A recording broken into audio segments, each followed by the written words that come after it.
2015 ODI world cup Steve Smith ने अकेले दम पे ऑस्ट्रेलिया को जिता दिया।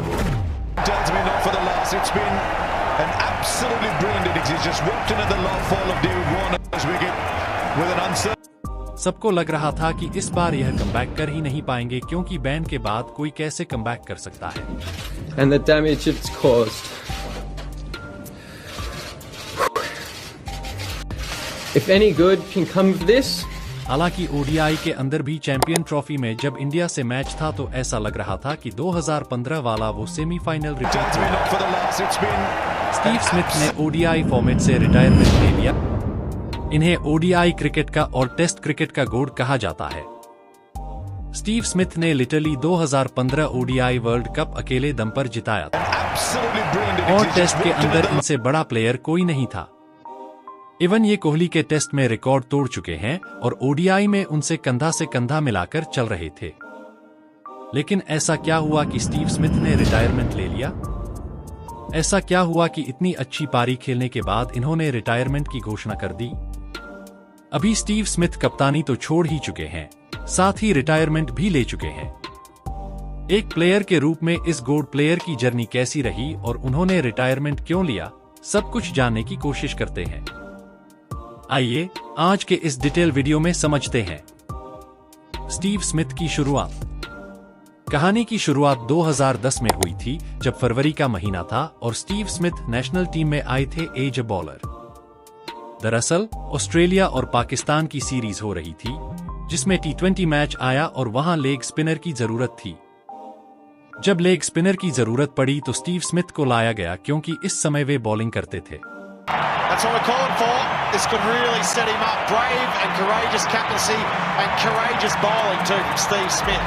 The comeback in here, put the slip in as well. And here we go, see what you've got. Boom, Nick, out. Steve Smith has got that X factor. Got something about him. It's a well-formed bowling में जब इन्होंने अच्छे wicket लिए तो इन्हें अगली ODI series में भी रख लिया गया।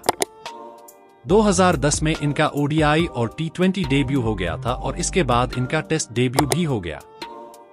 2010 में हुए टी20 वर्ल्ड कप में स्टीव स्मिथ ने 11 विकेट लिए थे और इस पॉइंट तक सब इन्हें अगला शेन वॉर्न समझने लगे थे। सबको लग रहा था कि ये शेन वॉर्न की तरह आगे चलकर विकेट लेंगे। लेकिन 2011 में स्टीव स्मिथ ने एक इनिंग में 77 रन मारे और 2012 में वे थोड़ा थोड़ा बैटिंग करने लगे। ऑस्ट्रेलिया टीम ने देखा कि बॉलिंग के मुकाबले वे अच्छी बैटिंग कर रहे हैं। इसके बाद 2013 आया जहां स्टीव स्मिथ ने 2 टेस्ट सेंचुरी मारी और एक ओडीआई सेंचुरी।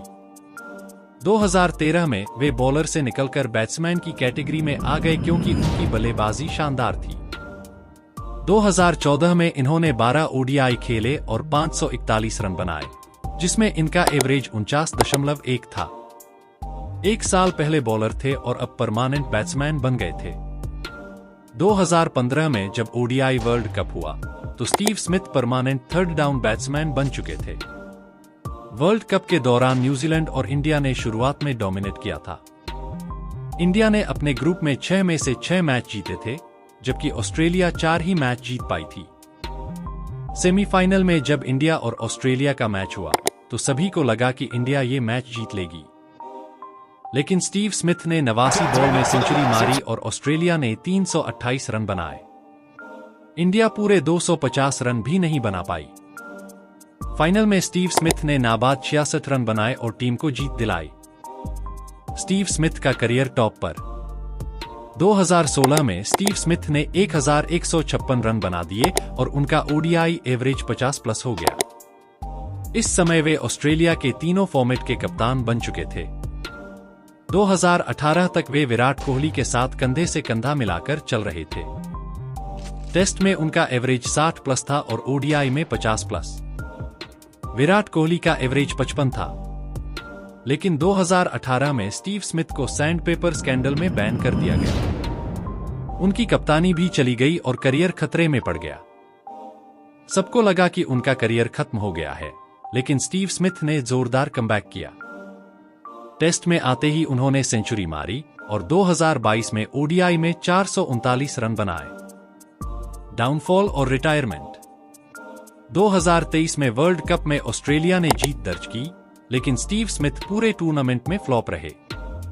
उनका ओडीआई एवरेज 44 तक गिर गया।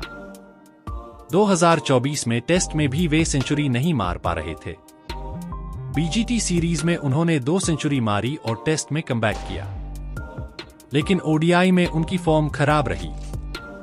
2024 चैंपियंस ट्रॉफी के दौरान जब इंडिया से मैच हुआ तो सबको लगा कि वे फिर से 2015 जैसा प्रदर्शन करेंगे, लेकिन इस बार वे सेंचुरी नहीं बना पाए और इस मैच के बाद रिटायरमेंट की घोषणा कर दी। 36 साल की उम्र में वे युवा खिलाड़ियों को मौका देना चाहते थे।